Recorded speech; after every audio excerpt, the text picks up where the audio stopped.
지금 미국은 메모리얼 할리데이를 맞아서 비행장도 북적거리고 고속도로마다 아들이 차들이 빽빽하게 운행되고 있다는 뉴스를 듣습니다. 그럼에도 불구하고 오늘 여러분이 극한 주일 아침에 주님 앞에 나와서 예배드리는 모습을 볼 때 너무 감사하고 감격이 됩니다. 이 자리에 오신 여러분에게 하나님의 은혜가 넘치기를 간절히 축원합니다. 룻기는 우리가 지금 계속 읽으면서 느끼는 것은 간단하게 보면 한 가정의 스토리를 이야기하고 있는 것처럼 보여집니다. 엘리멜렉과 나오미의 가정 이야기가 주 스토리다, 이렇게 우리가 생각하기 쉽습니다. 그러나 단순히 한 가정의 역사를 다루는 얘기는 아닙니다. 룻기 바로 앞에 있는 책이 사사기라고 했죠. 사사기서의 핵심은 왕이 와야 된다라는 이야기로 끝이 납니다. 지금 우리에게 왕이 없어서 이런 어려움을 당하게 되니까 왕이 와야 된다라는 그런 이야기로 끝이 났고요. 또 룻기 뒤에 나오는 사무엘서에는 다윗이 왕이 되면서 이스라엘이 안정을 찾아가는 그런 장면들이 기록되고 있습니다. 그럼 그 가운데 끼어 있는 룻기는 뭐냐? 다윗이 어떻게 태어났느냐? 라는 것을 이야기하고 있습니다. 할렐루야. 여러분, 성경이 참 오묘한 거예요. 수많은 저자들이 각기 책을 썼지만 오리지널 저자는 성령님이기 때문에 창세기부터 요한계시록까지 모든 성경이 한 가지 주제로 기록되고 있다는 사실입니다. 그래서 사사기, 룻기, 사무엘서가 각각의 책이지만 연결되고 있음을 보게 되죠. 즉 다시 말하면 룻기는 다윗 왕과 뗄래야 뗄 수 없는 연관 관계를 가지고 있는 책이다 하는 것을 말하고 싶습니다. 이제 몰락해가는 엘리멜렉의 가정, 나오미의 가정을 누가 회복시킵니까?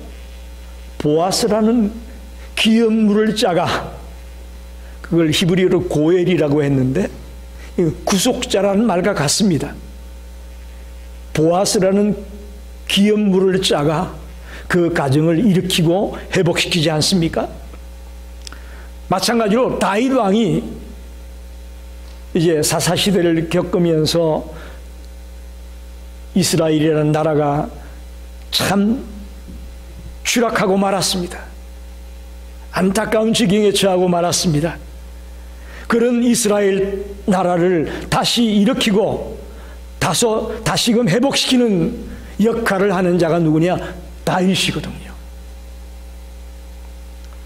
즉 다시 말하면 아무것도 없던 나오미의 가정이 보아스를 통해 회복되는 것처럼 이제 완전히 나락으로 떨어졌던 이스라엘을 회복시키고 일으키는 자가 다윗 왕이라는 것이죠. 그런 메시지가 이 룻기 속에 담겨 있는 겁니다. 그런데 여러분, 다윗은 인간이기에 영원하지 않습니다. 그죠? 영원히 왕이 될 수는 없어요. 이스라엘의 국기가 다윗의 별이거든요.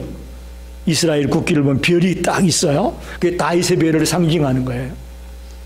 그래서 지금도 유대교를 믿는 사람들은 메시아가 안 왔다고 봅니다. 다윗과 같은 메시아가 오기를 기다리고 있는 자들이 유대교 교인들입니다. 근데 성경은 그 메시아가 왔다고 말합니다. 바로 그분이 누굽니까? 예수 그리스도입니다. 다윗은 영원히 왕이 될 수 없습니다. 한계가 있습니다. 그도 죽습니다. 죽었죠. 다시 말하면 룻의 후손을 통해 다윗이 오게 되고 또 다윗의 후손을 통해 예수 그리스도가, 메시아가 오실 것이 메시지 속에 담겨 있습니다. 굉장히 폭이 넓고 깊은 이야기가 나오고 있습니다. 어떻게 보면 모든 성경은 예수 그리스도로 연결되고 있습니다. 할렐루야. 여러분이 그런 눈을 뜨셔야 돼요. 성경을 보면서 이 모든 성경이 예수님과 연결되고 있구나. 창세기를 읽으면서도 우리는 예수님을 볼 수가 있고, 요한계시록을 보면서도 우리는 예수님을 볼 수가 있고, 성경 어디를 펼쳐도 예수님과 연결이 되고 있구나 하는 것을 볼 수 있어야 돼요. 그런 눈을 여러분이 뜨셔야 돼요. 룻기에서도 예수님을 만날 수가 있습니다. 예수님의 예자도 안 나오죠, 룻기에는. 근데 룻기에서 우리가 예수님을 만날 수 있습니다. 바로 보아스를 통해서 우리는 예수님을 만날 수가 있습니다. 한마디로 말하면 보아스는 예수님의 모형입니다. 조금 전에 제가 기업 물을 자가 무슨 뜻이라고 했습니까? 구속자라고 말씀하지 않았습니까? 기업 물을 자가 뭐냐? 히브리어의 고엘이라는 말은 구속자라는 뜻도 있습니다. 그게 기업 물을 자예요. 보아스는 기업 물을 자로 와서 나오미의 가정을 회복시키고 룻을 자기 아내로 맞아들여서 이제 다윗의 혈통을 이어가게 되고 더 나아가 메시아가 탄생케 되는 그런 중요한 역할을 하게 되죠. 그래서 우리는 룻기를 읽으면서도 보아스를 통해서 예수님과 연결되는 것을 보게 되는 것이죠. 특별히 이 보아스가 룻의 아내가 될 수 있고 기업 물을 자가 될 수 있었던 것은 친족이기 때문에 그랬고 유력한 자였기 때문에 그랬습니다. 이 친족이라는 말 매우 중요합니다. 아무나 산다고 기업 물을 자가 되는 것 아닙니다. 친족 중에서 기업 물을 자가 나오게 되고 유력한 자가 그걸 대신할 수 있다고 성경은 말하고 있습니다. 오늘 본문을 읽어보면 기업 물을 자라는 말이 4번이나 나옵니다. 기업 물을 자. 그리고 무르다 그런 말이 10번이나 나와요. 이 무르다라는 말은 사다, 산다는 것을 말합니다. 이제 보아스보다 더 가까운 친족이 있습니다. 보아스가 그가 지나가는 것을 보고 장로 10명을 증인으로 세우고 그를 부릅니다. 그리고는 당신이 나오미의 가정에 가장 가까운 친족이니까 너가 기업을 물을 거냐 안 물을 거냐 물어보죠. 그러면서 엘리멜렉의 집에 땅을 살 거냐 그랬더니 산다고 그래요. 그건 기업을 물으겠다는 거예요. 그런데 보아스가 너가 그걸 사게 된다면 모압 여인 룻, 남편을 잃어버린 룻도 사야 된다. 그러니까 어떻게 얘기해요? 나 못해, 나 안 해. 책임질 수 없다는 거예요. 그러면서 내가 기업을 물을 수 없으니까 너가 사, 너가 내 대신 해 라고 보아스에게로 책임이 넘어오게 되죠. 그래서 여기 무르다는 말은 산다는 거예요. 보아스가 사게 되고 보아스가 사서 이제 엘리멜렉의 가문을 계속해서 대를 이어갈 수 있도록 역할을 하는 것이죠. 이렇게 땅을 사서 또 룻을 사서 대를 잇게 하는 이것을 기업 물을 자 그렇게 말합니다. 근데 오늘 저는 이 스토리를 가지고 구속하시는 하나님의 은혜, 구원하시는 하나님의 은혜를 생각해 보려고 합니다. 먼저 구속이라는 말이 뭐냐? 구속이라는 말 많이 들어보셨죠? 교회 다니면서 구속이라는 말을 안 들어봤다면 간첩이요. 근데 일반적으로 말하는 구속이라는 말은 도망가지 못하도록 가두어 두는 것을 말하거든요. 일반적으로 세상적으로 볼 때에 더 쉽게 말하면 판사가 피고인을 강제로 일정한 장소에 잡아 가두는 것을 구속이라 그렇게 말합니다. 그래서 요즘 우리가 뉴스를 보게 되면 아무개가 구속당했다, 그런 얘기 많이 하잖아요. 세상적으로는 그런 뜻으로 구속이라는 말을 씁니다. 그러나 기독교에서 쓰는 구속은 그런 뜻이 아닙니다. 값을 치르고 사다, 그런 말입니다. 즉 구원할 구자에 속죄할 속자입니다. 값을 치르고 구원하는 거예요. 값을 치르고 건져내는 거예요. 쉽게 말하면 노예를 사서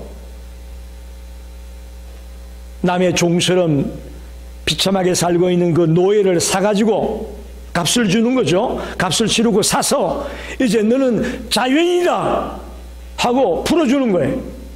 그게 구속이에요. 그래서 이 성경에 보니까 구속이라는 말이 구속, 속량, 구원, 여러 가지 말로 표현이 되고 있습니다. 예수님이 우리의 죄를 대신 지고 십자가에서 값을 치루었습니다. 그리고는 우리를 어떻게 했어요? 자유인이라고, 이제 죄인이 아니고 의인이라고 선포해 주셨습니다. 그래서 이게 구속이에요. 그래서 여러분과 저는 구속을 받았습니다. 할렐루야. 구원을 받았습니다.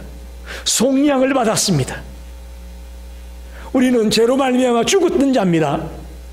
그런 우리가 예수님이 값을 치루어서 너는 자유인이야 라고 말해주므로 우리는 구원받은 자가 되었고 구속받은 자가 되었습니다.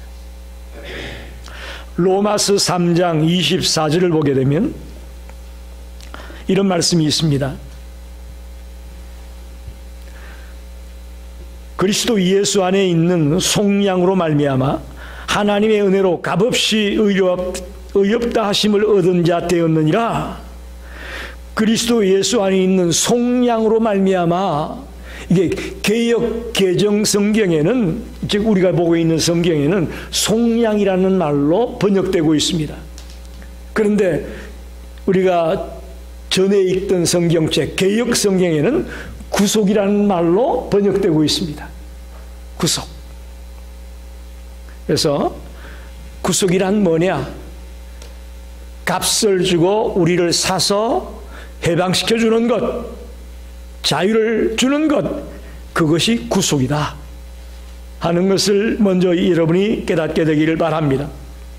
두 번째는 구속의 대상은 그럼 누구냐? 기업 물을 자가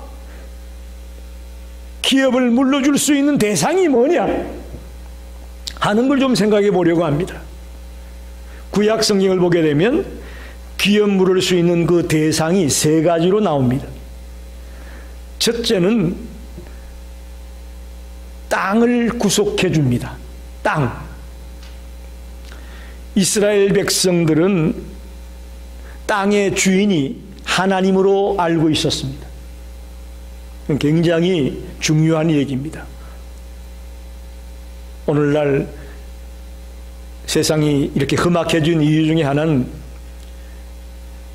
돈 많은 사람이 땅 주인이 되는 거예요.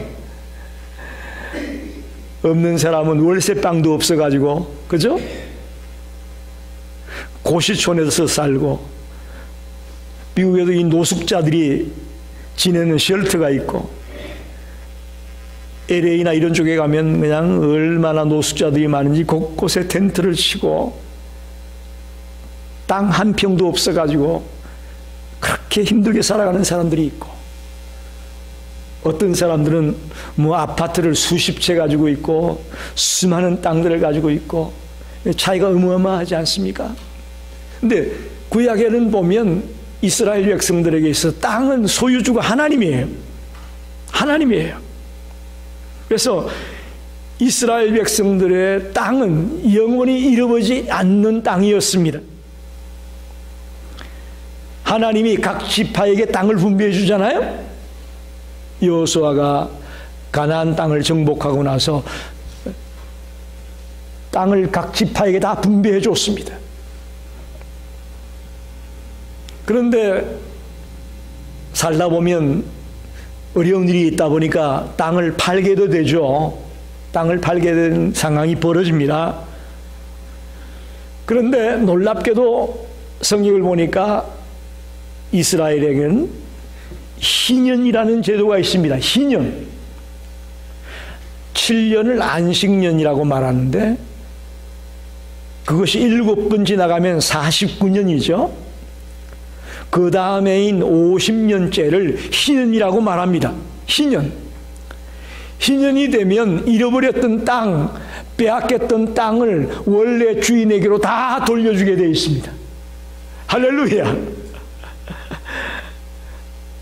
그런 의미에서 땅의 주인은 하나님으로 그들은 알고 있었고 또 그렇게 실천하고 있었습니다. 그런데 희년이 되기 전에 잃어버렸던 땅을 되찾을 수 있는 길이 있었습니다. 그게 뭐냐? 가까운 친족 중에서 기업물을 짜가 그 잃어버렸던 땅을 사가지고 돌려주는 거예요. 그런 의미에서 땅을 구속해주고 있습니다. 구속하시는 하나님이 뭘 구속하느냐? 첫째는 땅을 구속한다. 빼앗겼던, 잃어버렸던 땅을 다시 사서 원래 주인에게로 돌려주는 그 이야기를 구속한다라고 말합니다. 두 번째, 하나님은 노예나 종을 구속합니다.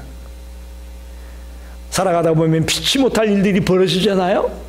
피치 못할 일 때문에 노예가 되기도 하고 또 종이 되기도 합니다. 너무너무 힘들고 가난해서 하다못해 남의 집 종으로 가서 사는 게 낫겠다 싶어서 종이 되는 그런 안타까운 일도 벌어집니다. 그럴 때에 친족 중에서 값을 치르고 그 종을 사서 너는 이제부터 자유인이다 라고 풀어주게 되죠. 이것을 구속한다라고 말합니다. 저와 여러분은 예수 믿기 전에 죄인이었습니까? 의인이었습니까? 우린 죄인이었습니다. 우리는 죽었던 자입니다. 쉽게 말하면 그랬던 우리를 예수님이 십자가에서 피 흘려서 값을 치르고 저와 여러분을 사셨습니다. 여러분, 구원이라는 걸 공짜로 생각하면 안 됩니다. 오늘 좀 잘못 알고 있는 성도들은 구원이 공짜라고 생각해요. 여러분, 절대로 공짜가 아닙니다. 싸구려가 아니에요. 오늘 교회가 이렇게 황폐해진 이유 중에 하나는 구원을 싸구려로 본다는 거예요. 아닙니다, 여러분. 엄청난 값을 치루었습니다. 그래서 여러분, 제가 지난번에 말씀드렸지만 내가 이 성경책을 하나 샀습니다. 그러면 이거 얼마짜리야? 그러잖아요. 이 성경 얼마짜리야? 내가 100불 주고 샀다. 아, 이거 100불짜리야. 그렇게 말하죠. 여러분, 얼마짜리입니까? 여러분, 얼마짜리요? 몰라요? 지난번에 가르쳐 드렸잖아요. 예수님짜리라고. 예수님이 자신을 죽이심으로 여러분이 살아난 거니까 여러분은 예수님짜리요. 밀리언 달러가 문제가 아니요. 어마어마한 예수님짜리라는 사실을 기억하십시오. 그래도 얼굴이 환해지지 않는 걸 보니까 아직 이해를 못 하시는 것 같은데, 여러분이 여러분 자신을 너무 가소평가하고 있어요. 여러분 예수님짜리예요. 어마어마한 존재입니다. 그래서 노예라 종을 구속해주고 있다고 구약에 말하고 있습니다. 하나 더 있는데 하나님은 가부들을 구속하십니다. 당시에 남편을 잃은 가부는 그야말로 노예와 같고 종과 같은 삶을 살았다고 말합니다. 남편이 없으면 생활 능력이 거의 없었다고 말합니다. 옛날 구약의 시대는. 그렇기 때문에 누군가가 값을 주고 사서 아내로 삼아주든지 자유를 주지 않는 한 노예와 같은 비천한 삶을 살아갈 수밖에 없는 존재가 가부였다고 말합니다.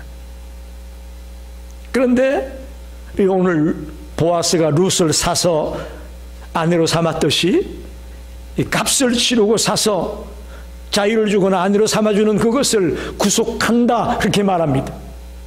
이렇게 땅을 구속하고 노예를 구속하고 가부를 구속하는 것이 구약에 잘 나와 있습니다.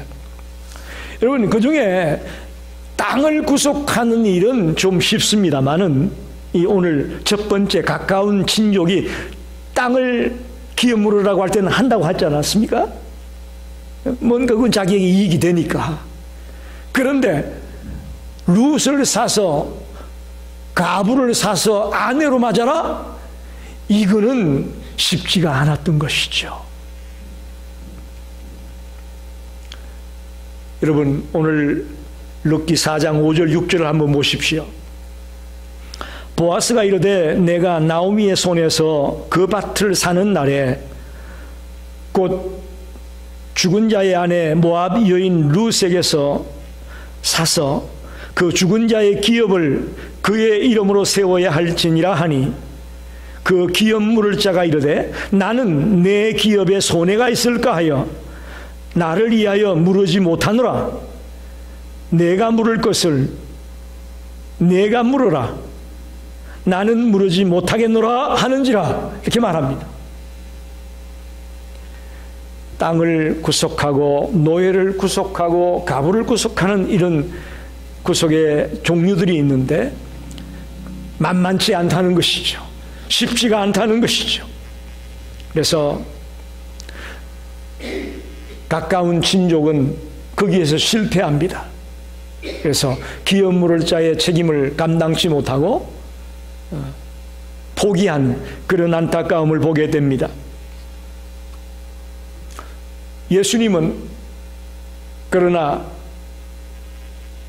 아무리 힘들고 어려워도 기업 물을 자가 되셔서 구속자가 되셔서 우리를 건져주신 줄로 믿습니다.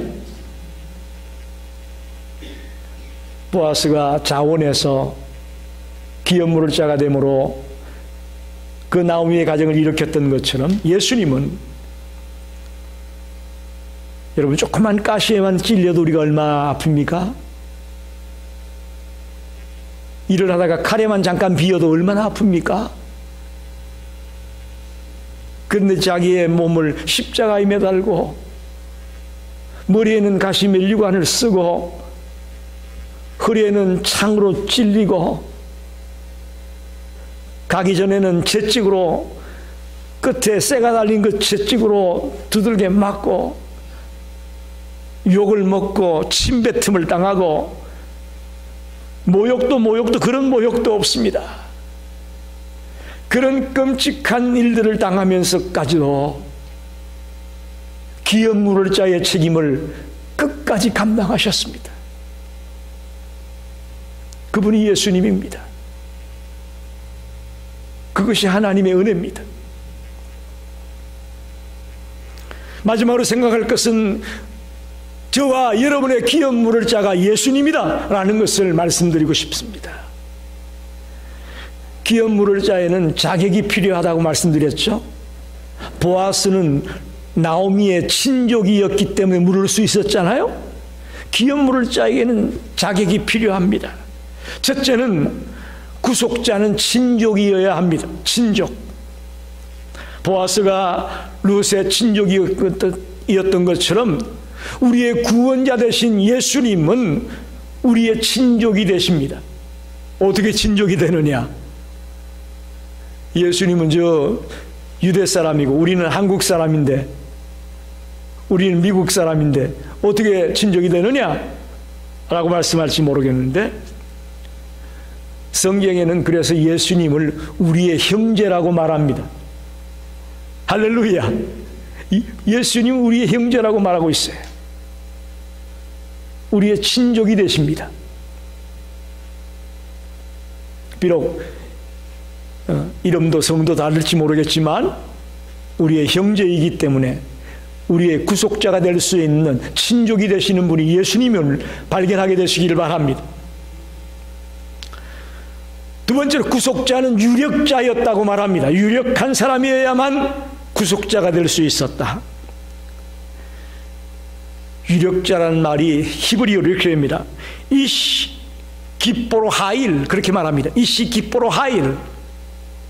이건 어떤 사람이냐? 용맹스러운 자, 어떤 일이든 넉넉히 해낼 수 있는 능력이 있는 자, 혹은 부유한 사람, 재력가, 그런 사람을 일컬어서 이시 기포로 하일, 그렇게 말했습니다. 유력한 사람이다. 보아스가 그랬다면 예수님은 어떨까요? 창세기 보니까 예수님은 천지 만물을 창조할 때에 함께 창조했던 삼위일체 하나님 중에 한 분이십니다. 할렐루야. 예수님이야말로 유력자입니다.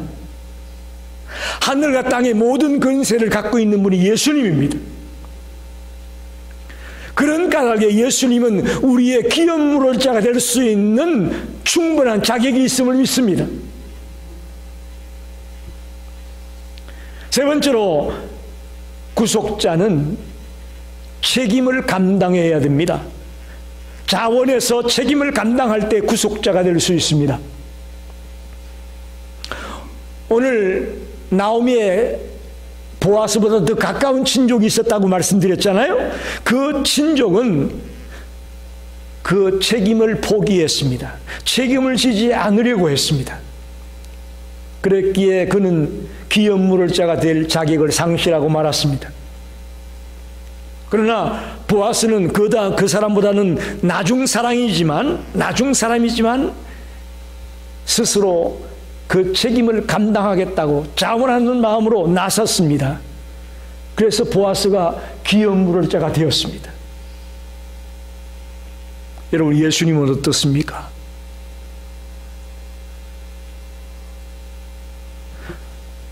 빌라도 총독 때문에 십자가에 달리게 된 건가요? 백성들이 십자가에 못 박아라, 십자가에 못 박아라 소리 질렀기 때문에 예수님이 십자가에 못 박힌 거예요? 아닙니다. 예수님은 이미 모든 것을 내다보시고 예수님 스스로가 자원해서 그 십자가를 졌음을 믿습니다. 구원자로서의 책임을 감당하려고 하나님이 이 땅에 자신을 사람의 몸을 입고 내려보냈을 때 준 그 사명을 감당하기 위해서 자원해서 책임을 감당하기 위해 십자가를 졌다고 믿습니다.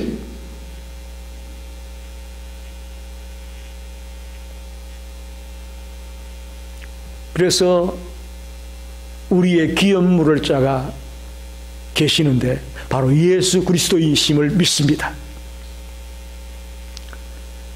오늘 성경에 보면 그 책임을 회피한 자에 대한 얘기가 나와 있는데 4장 7절 8절을 보겠습니다. 옛적 이스라엘 중에는 모든 것을 무르거나 교환한 일을 확정하기 위하여 사람이 그의 신을 벗어 그의 이웃에게 주더니 이것이 이스라엘 중에 정명하는 전례가 된지라. 이에 기업무를자가 보아스에게 이르되 내가 너를 위하여 사라 하고 그의 신을 벗는지라 그랬어요. 신을 벗는 것이 정명하는 것이 됩니다. 신을 벗음으로 정명을 하게 되는데, 쉽게 말하면 책임지지 않겠다는 이야기입니다. 나는 책임지지 않겠다는 것을 그가 정명하는 것입니다. 더 쉽게 말하면 신을 벗었다는 이야기는 그 사람에게는 수치스러운 이야기입니다. 수치스러운 행위입니다. 그래서 신을 벗은 사람은 구약에 보니까 침을 뱉었고 그 집에다가 신 벗기운 자의 집이다라고 그렇게 패를 써붙였어요. 책임을 다하지 않으려는 자에게 수치를 주고 있음을 보게 됩니다. 신명기 25장 7절로 10절에 기록되고 있습니다.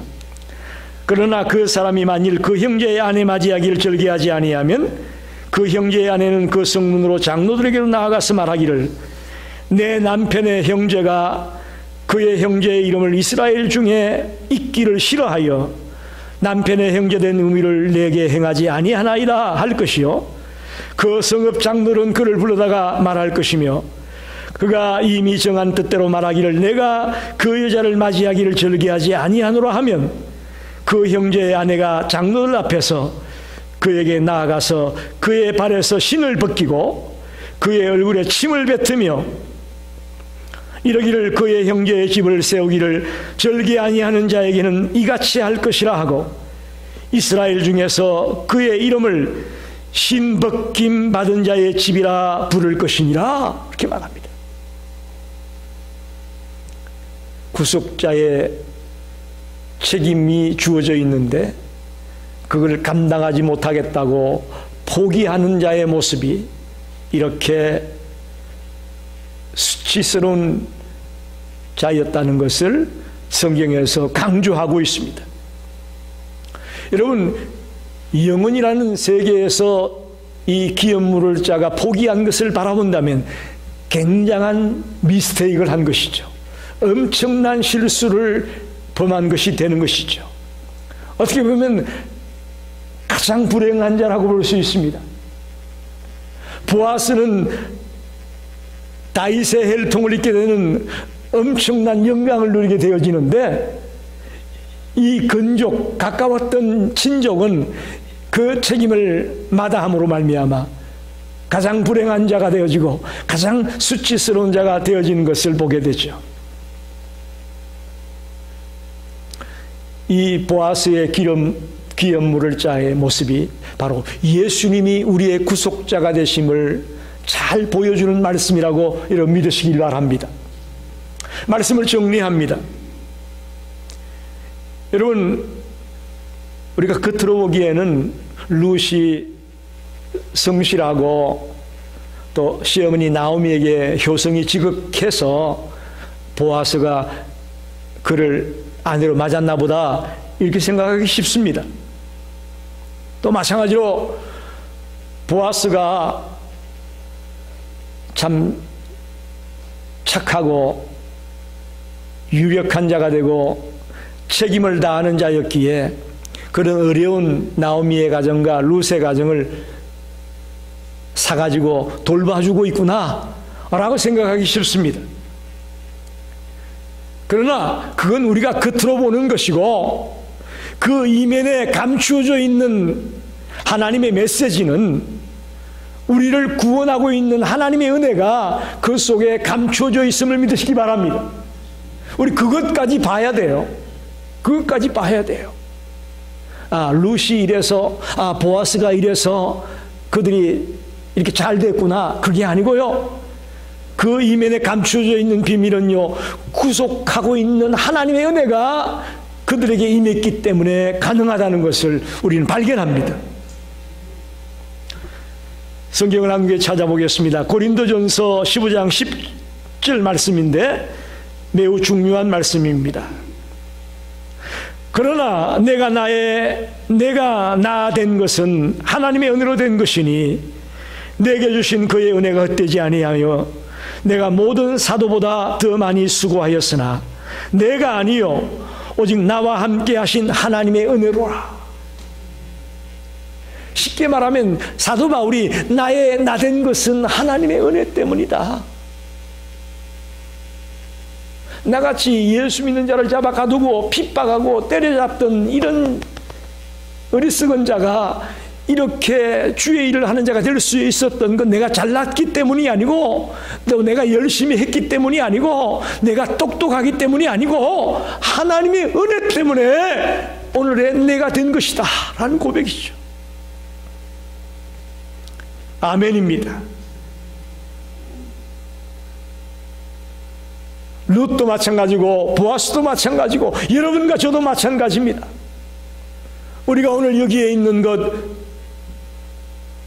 우리가 특별하기 때문에, 우리가 다른 사람보다 뭔가 좀 낫기 때문에 이 자리에 있는 것이 아니고, 우리를 구속하시는 그 하나님의 은혜가 여러분과 저에게 임했기 때문에 우리가 하나님의 자녀가 되고 구원받은 자가 되고 영생을 희망하며 살 수 있는 자가 된 줄로 믿습니다. 이 은혜를 잊지 말고 죽을 때까지 감사하며 살아가는 성도가 되기를 간절히 축원합니다. 기도하겠습니다.